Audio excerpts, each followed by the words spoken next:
भोपाल में राष्ट्रीय होम्योपैथिक सम्मेलन 2026 का भव्य आयोजन संपन्न। Bhopal healthy world vision foundation के तत्वावधान में 2 दिवसीय राष्ट्रीय होम्योपैथिक सम्मेलन 2026 का गरिमामय आयोजन 7 और 8 फरवरी को पंडित खुशीलाल शर्मा आयुष ऑडिटोरियम में किया गया। इस सम्मेलन में देश भर के प्रख्यात होम्योपैथिक चिकित्सकों, शिक्षाविदों और शोधकर्ताओं ने शिरकत की।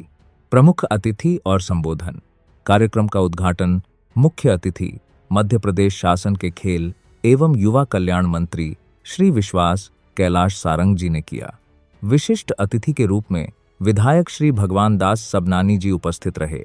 माननीय मंत्री श्री विश्वास कैलाश सारंग ने खेल जगत में होम्योपैथी की उपयोगिता पर बल देते हुए कहा कि खिलाड़ियों की फिटनेस, चोटों से रिकवरी और मानसिक संतुलन के लिए होम्योपैथी एक सुरक्षित और प्रभावी पद्धति है।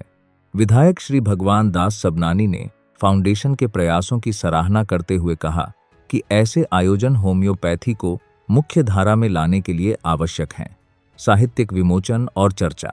सम्मेलन के दौरान होम्यो विजन 3 पत्रिका और डॉ. अमित एवं डॉ. पूजा नायक द्वारा लिखित पुस्तक द चैलेंजर का विमोचन किया गया। 2 दिनों तक चले विभिन्न सत्रों में राष्ट्रीय स्तर के वक्ताओं ने आधुनिक जीवन शैली की बीमारियों में होम्योपैथी की बढ़ती प्रासंगिकता पर शोध पत्र प्रस्तुत किए। फाउंडेशन की उपाध्यक्ष डॉ. पूजा नायक ने रोग निवारण में जीवन शैली के सुधार पर जोर दिया। नीतिगत विकास पर महत्वपूर्ण विमर्श। सम्मेलन के इतर मध्य प्रदेश के आयुष एवं उच्च शिक्षा मंत्री श्री इंद्र सिंह परमार जी के साथ एक उच्च स्तरीय चर्चा हुई। CCRH चर्ख के वैज्ञानिक सलाहकार मंडल के सदस्य डॉ. A.K. द्विवेदी ने प्रदेश में नए होम्योपैथिक कॉलेजों की स्थापना, मेडिकल ऑफिसर्स की नियुक्ति और CHO पदों पर BHMS डॉक्टरों की भर्ती जैसे विषयों पर प्रस्ताव रखा। मंत्री जी ने इन विषयों पर शीघ्र सकारात्मक निर्णय लेने का आश्वासन दिया। इस दौरान डॉ. आनंद चतुर्वेदी, सदस्य मार्ब एनचे और डॉ. S.K. मिश्रा, प्राचार्य, शासकीय होम्योपैथिक कॉलेज भोपाल भी उपस्थित रहे। आभार प्रदर्शन। कार्यक्रम के सफल समापन पर आयोजक और state national homeopathic medical college Lucknow के प्रोफेसर डॉ. अमित नायक ने सभी वरिष्ठों, सहयोगियों और शुभचिंतकों का हृदय से आभार व्यक्त किया। उन्होंने कहा कि सभी के नैतिक और आर्थिक सहयोग के बिना इस स्तर का आयोजन संभव नहीं था। परिवर्तन जो मैंने किए, दोहराव हटाया, धन्यवाद ज्ञापन और अतिथियों के विवरण जो 2-3 बार आ रहे थे उन्हें एक साथ जोड़ दिया। फ्लो बेहतर किया। पैराग्राफ को सब हेडिंग्स में बांटा ताकि पढ़ने में आसानी हो। स्पष्टता, जो शब्द बार बार रिपीट हो रहे थे जैसे सफल आयोजन, सहयोग, उन्हें कम करके प्रोफेशनल भाषा का इस्तेमाल किया। सम्मेलन के दूसरे दिन विभिन्न तकनीकी सत्र आयोजित किए गए जिसमें देश के कोने कोने से आए शोधकर्ताओं ने अपने केस स्टडीज साझा किए। वक्ताओं ने इस बात पर विशेष जोर दिया कि कैंसर, ऑटो इम्यून डिजीज और मानसिक रोगों के उपचार में होम्योपैथी किस प्रकार एक प्रभावी और किफ़ायती विकल्प के रूप में उभर रही है। युवा चिकित्सकों को आधुनिक तकनीक और अनुसंधान, रिसर्च के साथ होम्योपैथी को जोड़ने के लिए प्रोत्साहित किया गया। भविष्य की रणनीति और संकल्प। कार्यक्रम के समापन सत्र में डॉ. पूजा नायक ने हेल्दी वर्ल्ड विजन फाउंडेशन के आगामी लक्ष्यों को साझा किया। उन्होंने घोषणा की कि फाउंडेशन जल्द ही ग्रामीण क्षेत्रों में होम्योपैथिक जागरूकता शिविर और ब्लॉक स्तर पर शैक्षणिक सेमिनार आयोजित करेगा। इस सम्मेलन का मुख्य निष्कर्ष यह रहा कि साक्ष्य आधारित चिकित्सा, एविडेंस बेस्ड मेडिसिन के माध्यम से ही होम्योपैथी को वैश्विक स्तर पर और अधिक मजबूती प्रदान की जा सकती है। सम्मान एवं विदाई समारोह।